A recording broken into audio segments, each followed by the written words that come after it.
Hi there, Heady friends. My name is Gerardi Banis, and I'm going to show you how to sheath your wire. It's something I learned from the Heady guys up at Phoenix Searcher Club. Mike Where They Lee, aka the Dude, and he got it from Lee. And what we're going to do is we're going to protect our servo wire leads or ESC leads or any electronic leads that can get damaged by chaffing or shorting out. So let's begin that process and I'll show you what we need to do. We're going to need paracord, and you can get this paracord at your local Walmart, Home Depot. We're going to also need a diagonal cutter, scissors, single edge razor blade, shrink tubing, and perfectly shrink tubing with the adhesive inside, masking tape, and a shrink tubing stretcher. Now I like this because you see how the jaws move? They move equally, so you're able to spread that tubing just about as equal versus something where, almost like the scissors, where it's wider at the tip and narrow at the bottom. So you get more of a even stretch here. A heat gun, but I don't recommend a heat gun. You could use it, but I prefer using this propane hot torch or hot air torch. It uses butane lighter fluid, and it concentrates the heat at the tip, so you get more of a localized heat shrinking. Now I've used it and I've heat shrink the tubing, and I've also overheated the wire and the sheathing, but all in all, you can use either way. Just be careful with the heat, and when you're done with the process, you end up having it like this on this RS7, and you can see that it doesn't need any other protection, as this cloth is pretty thick. And it kind of reminds me of the days of the old cloth iron where they sheet the wire from the heat. So basically almost the same principle. So let's begin the process and take it from there. To begin the process, we have our servo and our wire. We'll take our paracord and go ahead and measure the length you want, and add a little bit extra. When you put the wire in, the sheathing, it'll shrink it by stretching. Go ahead and cut it. You can use this diagonal. See how it cuts it straight? Or you can use the scissors. Okay, either way is great.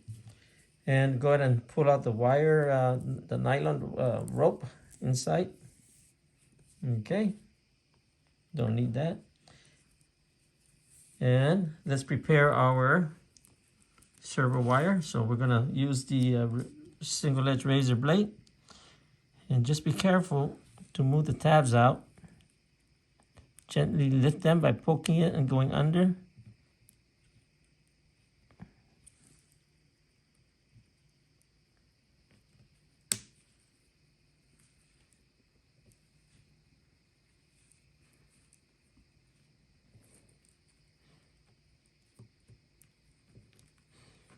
All right, now bear with me, kind of working with one hand that is semi-mobile, unmobile.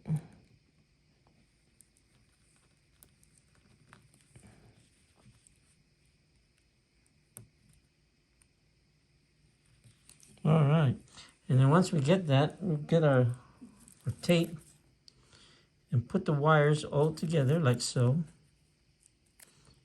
And make sure they're in threes. Well, threes, but it's not flat, but in a circular pattern, triangle. You want to get them as small as possible so we can insert it into the sheathing. Okay. And then we've got the sheathing. And massage it in there like so.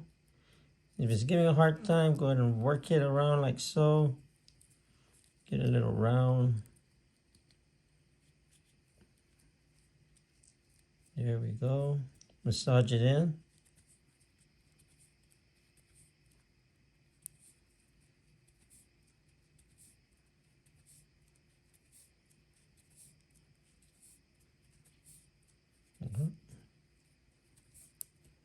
almost there.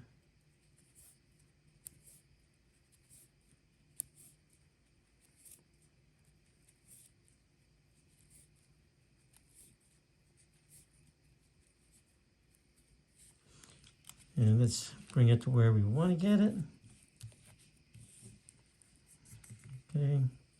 Now I like to get it to be about this point so that way I can bend it.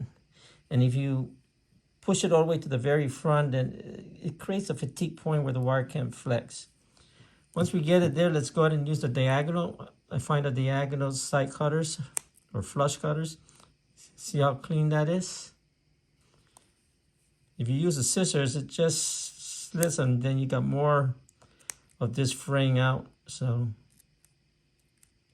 this is what I like to use. Now you can see the clean cut. I do it like that. And we'll get our shrink tubing. Go ahead and cut it into about this shape, no more than a 1/4 inch. Now I've seen where they use quite a bit.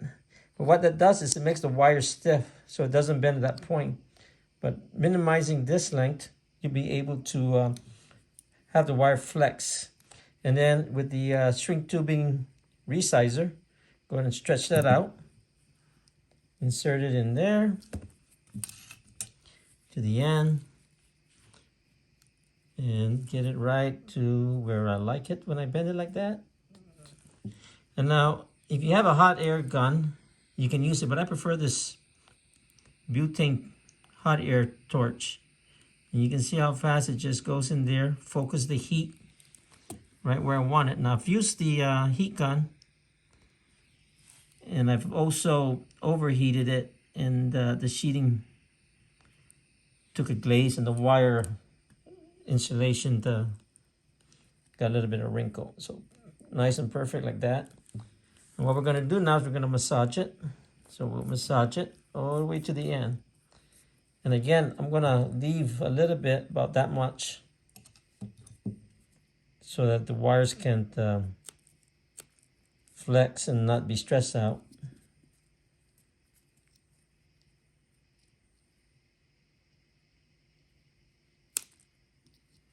And fold it back.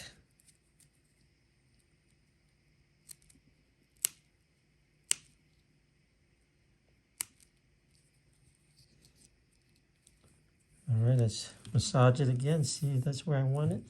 I'm going to go back a little bit more. Again, I like the wire to have a little give. You know, sometimes having it too stiff, it just fatigue the connection point, and becomes a fail area under stress, vibration.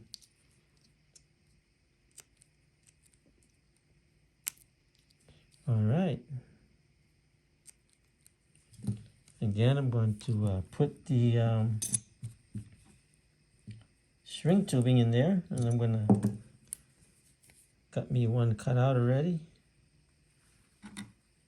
and resize it. Okay, stick it in.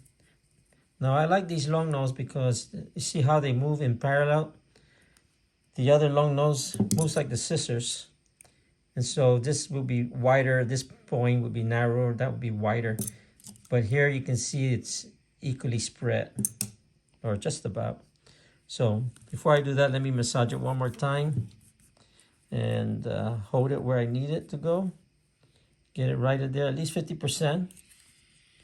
And watch this concentrated heat. Again, you can use a heat gun, just be cautious.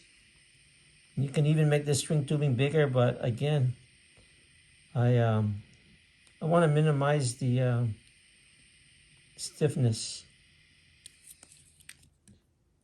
Okay, and you can see it can still bend.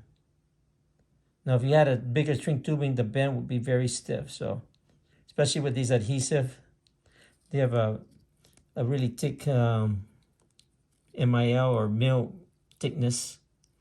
Let's remove the tape and insert it back into the pin.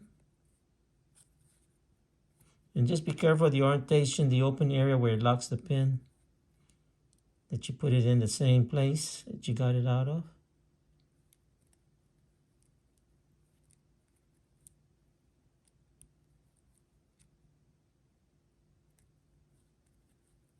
All right.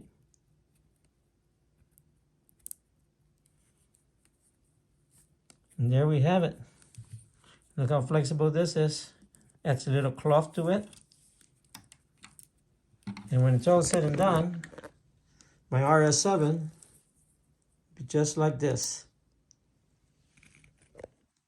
Thanks, Mike, aka Dude and Lee and Searcha, for this great tip.